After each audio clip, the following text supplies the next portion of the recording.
2023 की चुनावी वर्ष का आगाज होते ही तमाम तरह की विडंबनाएं, समस्याएं और पार्टियों में कशमकश जारी हो गई है। नमस्कार, मैं हूं सनी डामोर और आप इस वक्त देख रहे हैं एसडी न्यूज झाबुआ। आपको बताते चले कि आज एक बड़ा विरोध प्रदर्शन बीजेपी के युवा नेतृत्व द्वारा किया गया है। युवा ब्रिगेड ने लगभग 1000 से ज्यादा की संख्या में वाहन रैली के माध्यम से 193 विधानसभा के उम्मीदवार और प्रत्याशी भाजपा की ओर से जो भानु भूरिया हैं उनका विरोध किया है। इस विरोध प्रदर्शन को लेकर के झाबुआ के तमाम शहरों की हर गलियों से निकलते हुए, हर चौराहों से गुजरते हुए उन्होंने भानु भूरिया को टिकट मिलने का विरोध प्रदर्शन किया, नारेबाजी भी की, साथ ही काले झंडे भी दिखाकर विरोध प्रदर्शन किया। जब सामान्य बातचीत में जब कार्यकर्ताओं से चर्चा की गई तो उन्होंने साफ तौर पर कहा कि एक ही व्यक्ति को 3 पद दिए गए हैं, जिस वजह से भानु भूरिया को वे पसंद नहीं करते। यही यहाँ पर आदिवासी समाज जो है कि शोषण की बात करता है कि एक ही व्यक्ति को तीन अलग अलग जगह से सीटें मिलने के बावजूद भी ये टिकट मिलना उन्हें गवारा नहीं लगता। झाबुआ जिला मुख्यालय स्थित आज बीजेपी समर्थित आदिवासी युवा ब्रिगेड ने मध्य प्रदेश 2023 के आगामी चुनाव में विधानसभा 193 के नियुक्त भाजपा प्रत्याशी भानु भूरिया के खिलाफ हाथों में तख्तियां लेकर वाहन रैली के माध्यम से विरोध प्रदर्शन किया, जिसमें कार्यकर्ताओं में गुस्सा देखा गया। कार्यकर्ताओं का आरोप है कि भानु भूरिया जो वर्तमान में भाजपा जिला अध्यक्ष के पद पर काबिज हैं, वहीं उनकी पत्नी राणापुर जनपद अध्यक्ष भी हैं।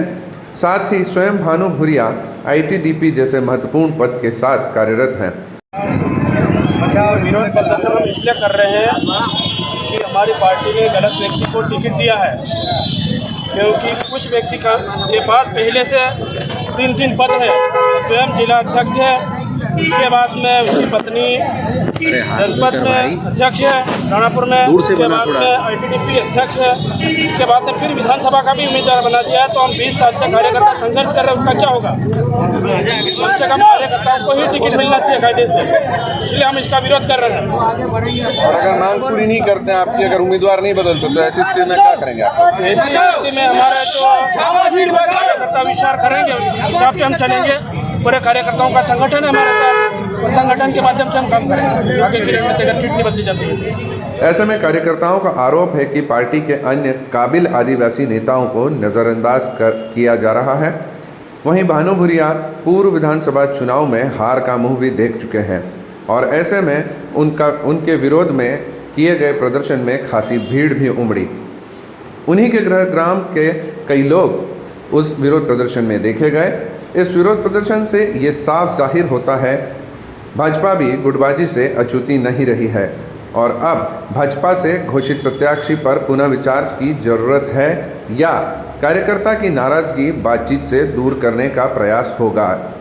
जो हमारे सभी युवा साथी जो भारतीय जनता पार्टी के जो झाबुआ जिला में 193 नंबर की सीट जो जारी हुई है टिकट, तो भानु भूरिया के अध्यक्षता में दी गई है शासन द्वारा। तो हमारी ये मांग है कि हमें किसी और व्यक्ति को, झाबुआ जिले के एक व्यक्ति किसी और को दिया जाता तो बढ़िया रहता। जो भानु भूरिया जी को 2-2, 3-3 पद है तो कैसे काम चलेगा? यही हमारा पूरे युवा साथियों का जन आक्रोश है हमारा। अच्छा, काले झंडे भी दिखाए हैं आपने? तो काले झंडे तो कहाँ दिखाए? काले झंडे तो लेके भी आए हैं हम, तो भारतीय जनता पार्टी का झंडा लेके चल रहे पूरे हमारा जगह जन फैला उमड़ा। तो उम्मीदवार बदलो, हाँ, तो ये तो सरकारी मजदूर नाम, मतलब हमारा मन यही था, यही मान हमारी थी कि मतलब हमें किसी और व्यक्ति को दिया जाता तो बढ़िया रहता। हमने धरातल पर इसी सवाल से को लेकर जब भाजपा जिला अध्यक्ष भानु भूरिया से सवाल किया गया तो अध्यक्ष ने साफ तौर पर इसे परिवार के कुछ युवाओं को भ्रमित कर ये विरोध करवाने का आरोप लगाया।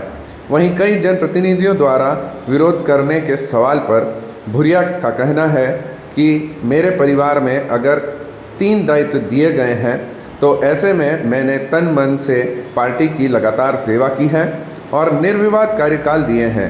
पार्टी ने जो भी जिम्मेदारी दी है उसे पूर्ण ईमानदारी से पूरा करने और बहुमत से भाजपा को विजय बनाना मेरा कर्तव्य है। सर, आदिवासी युवा ब्रिगेड ने मिलकर के आपके टिकट का विरोध किया है। इस विरोध में उन्होंने काले झंडे भी दिखाए हैं और बीजेपी के झंडों के साथ में विरोध हुआ है। संगठन कैसे देखता है और आप प्रत्यक्ष रूप से इसको कैसे देखते? देखिए, लोकतंत्र में जब किसी के नाम की घोषणा होती है, क्योंकि ये ऐसा संभव नहीं है कि एक पद के लिए 8 या 10 दावेदार होते हैं, उससे अधिक भी दावेदार होते हैं। और हमारे शीर्ष नेतृत्व और लोकतंत्र में एक ही व्यक्ति को मौका मिलता है। सारे पहलुओं को, सारे तथ्यों को ध्यान में रखते हुए निर्णय होता है, और निश्चित तौर पर विरोध होता है कहीं न कहीं, ये उसी का हिस्सा है। लेकिन अब हम सब ने देखा है कि ये कौन थे, इनके नेतृत्वकर्ता कौन थे। ऐसा कुछ भी नहीं था, नए लड़के थे। मैं भी उनमें से बहुत कम लोगों को पहचान पा रहा था। निश्चित तौर पर किसी के बहकावे में आए होंगे, परिवार के बच्चे हैं। आपने सुना होगा उन्होंने भारतीय जनता पार्टी जिंदाबाद के नारे लगाए हैं, ना कि भारतीय जनता पार्टी विरोधी। वो पार्टी के समर्पित कार्यकर्ता है। निश्चित तौर पर कहीं ना कहीं थोड़े से भूल हुई होगी, गुमराह हुए होंगे। परिवार का मामला है, आपस में बैठ के सुलझा लेंगे। उन्होंने ये भी कहा है कि एक ही परिवार के 3-3 पद दिया गया, उसके बाद भी भानु भुरिया को क्यों दिया गया, और चेहरा नहीं मिल सकता था, इस तरह का भी नहीं था। ये मामला ना उनका है ना मेरा है। शीर्ष नेतृत्व, मैंने बोला ना, कई ऐसे मापदंड होते हैं उम्मीदवार को लेकर। उन सारे मापदंडों में जो व्यक्ति खरा उतरे, ये निर्णय शीर्ष नेतृत्व का है। अगर मेरी पत्नी की अगर बात करते हैं तो एक निर्वाचित है, जनता ने उन्हें चुना है और वो निर्वाचित हुई है। उनके मन में जो है, मैंने कहा ना, हम बैठ कर सुलझाएंगे। धन सिंह बारिया ने फेसबुक पे पत्र भी लिखा है कि आपका और निर्मला देवी का विरोध किया। उन्होंने कहा कि भुरिया को भी टिकट दी गई, बुआ और भतीजे को, और कहीं और नगर पालिका में भी हमें हराने में भानु भुरिया का हाथ है, इस तरह की बातें। अगर इस बातों को अगर देखें तो अगर कहीं 2 भुरिया, चाहे बीजेपी और कांग्रेस, अगर 2 भुरिया एक साथ आ गए, क्या उसको परिवारवाद मान के कोई एक विड्रॉ करेगा क्या? ये राजनीति का हिस्सा है, इसमें परिवारवाद बिल्कुल नहीं है। उनकी जानकारी की कमी है। धन सिंह जी जितने सुलझे हुए व्यक्ति है, मैं उनका सम्मान करता हूँ। वे स्वयं इस प्रकार के नहीं कर सकते। निश्चित तौर पर वो भी किसी न किसी के बहकावे में है। हम देखेंगे क्या है, मिल बैठकर बात करेंगे उस संबंध में। एक प्रमुख सवाल, अभी तक तीनों विधानसभा झाबुआ जिले के कांग्रेस काबिज थी। इस बार आपका नाम आया है। पहली बार किसी आदिवासी युवा नेता को जिलाध्यक्ष जैसा एक महत्वपूर्ण पद दिया, अब विधायक के तौर पे चुना जाता है। कैसे देखते हैं आप इस पूरे मामले को, और कितनी जीत का दावा है?